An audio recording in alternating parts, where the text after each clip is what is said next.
2022 Volvo XC40 Recharge SUV. The 2022 Volvo XC40 Recharge is an all-electric version of the gasoline-powered XC40, Volvo's smallest SUV. It's the first full EV marketed as a Volvo and is soon to be followed by the sleek and mechanically identical C40 Recharge.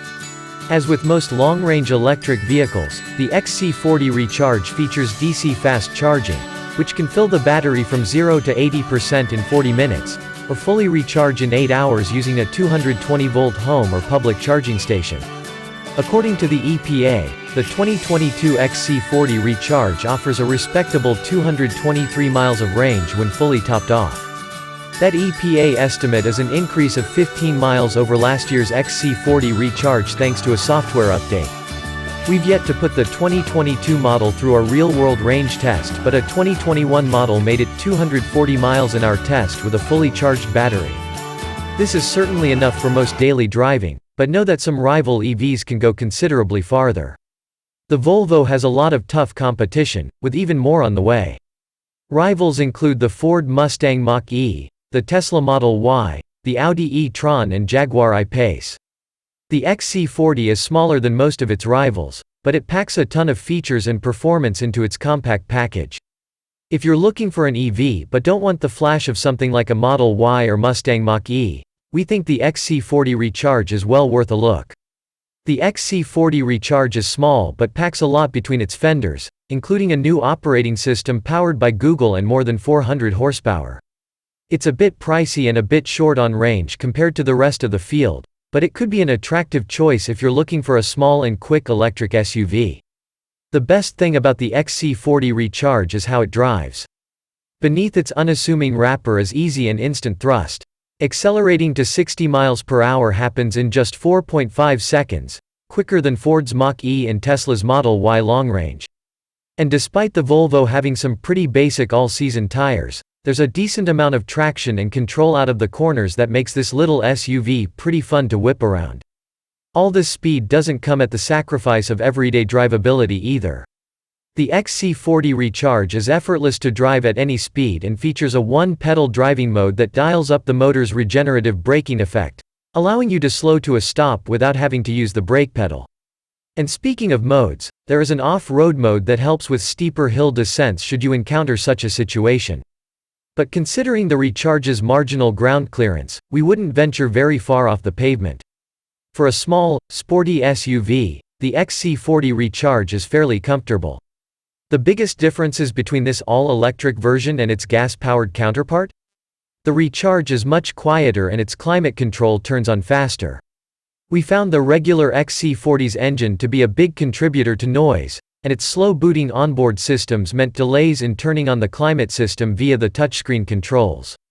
The Recharge starts up and is ready to drive the moment you open the door, and its electric motors produce very little noise.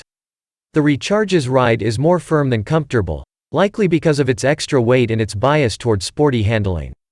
The front seats are a mix of suede and leather, and they are fairly comfortable and have a decent amount of adjustments. As in the other XC40s, the headrests have an odd forward angle to them, which may be uncomfortable for people with longer torsos. Volvo's typical user interface remains, and most controls are accessed through the touchscreen. But the Recharge inherits Google's new in-car operating system, which includes convenient apps such as Google Maps and Spotify built right into the car. The menus aren't quite as intuitive to navigate as in the related Polestar 2, but the functionality is just as good. For such a compact SUV, the XC40 has a relatively roomy cabin that's a breeze to get into and out of. Tall drivers might not be able to find a comfortable seating position due to limited steering wheel adjustability and the protruding headrest design. Legroom in the back should suffice for anyone 6 feet or shorter. There's good visibility all around thanks to large windows, and an optional 360-degree camera makes maneuvering in tight spaces even easier. With the Google operating system on board, there are some great and some not so great features. We love being able to access apps like Google Maps inside the car, and having the Google Assistant as a voice recognition system makes it one of the easier ways to control things. We don't like that a sudden loss of the data connection will render all the Google features useless until the connection is restored. Also, Apple CarPlay and Android Auto smartphone integration is still unavailable. Volvo says that a software update is coming, and the Bluetooth connection is pretty limited. 4 USB-C ports plus two 12-volt outlets and a wireless charger ensure there are ample options for keeping devices charged up.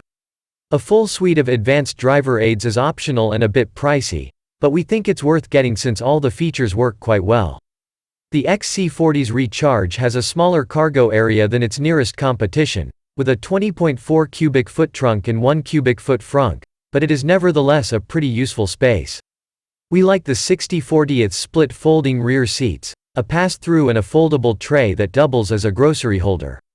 The cabin offers a variety of other storage spaces, including a clever little removable trash bin.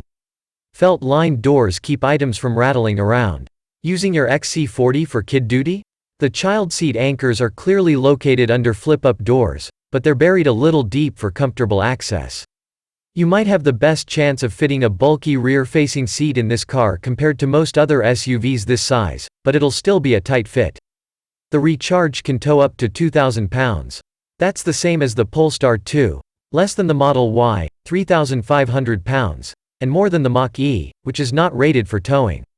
The EPA estimates the XC40 Recharge has a maximum range of 223 miles and uses 39 kilowatt-hours of electricity for every 100 miles of driving, making it one of the least efficient luxury EVs despite its small size. For comparison, the Tesla Model Y only uses 27 kilowatt-hours, 100 miles, and even the three-row Model X is rated at 35 kilowatt-hours, 100 miles. We've yet to test the XC40 with the increased range, but in our initial testing of a 2021 XC40 Recharge, the one with the slightly lower range EPA estimate of 208 miles, we measured 35.4 kilowatt-hours used for every 100 miles of driving and a maximum range of 240 miles on a full charge. It's possible that the updated XC40, with an EPA estimated range of 223 miles, will go a little farther than that. As far as charging goes, the Recharge is relatively speedy. It should take about 8 hours to charge from empty to full if you have a 240-volt power source that outputs 11 kilowatts.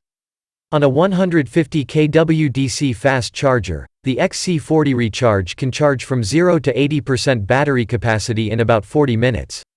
While the XC40 Recharge has some attractive qualities, we don't think it's one of the better values even if you consider the available $7,500 federal tax credit. It isn't any less expensive than its larger and more spacious competition, the Ford Mustang Mach-E and Tesla Model Y, and offers a lot less range than either. Also, while the XC40 Recharge feels like a solidly built car, the cabin materials aren't particularly luxurious. Volvo's basic and powertrain warranties last for 4 years, 50,000 miles, which aligns with the coverage of most competitors. The battery warranty is covered for 8 years, 100,000 miles, and Volvo covers scheduled services at every 10 Kelvins miles for up to 3 years, 36,000 miles of ownership. Roadside assistance is included for 4 years with no mileage limit.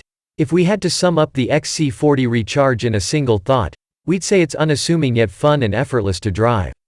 Speed is instantly accessible, and the lower center of gravity makes for a stable little SUV that's entertaining to toss around. If you're looking for an EV that stands out in a crowd, the Recharge isn't it. But if you like a sleeper, something that packs a wallop of speed but flies well under the radar, then it could be right up your alley.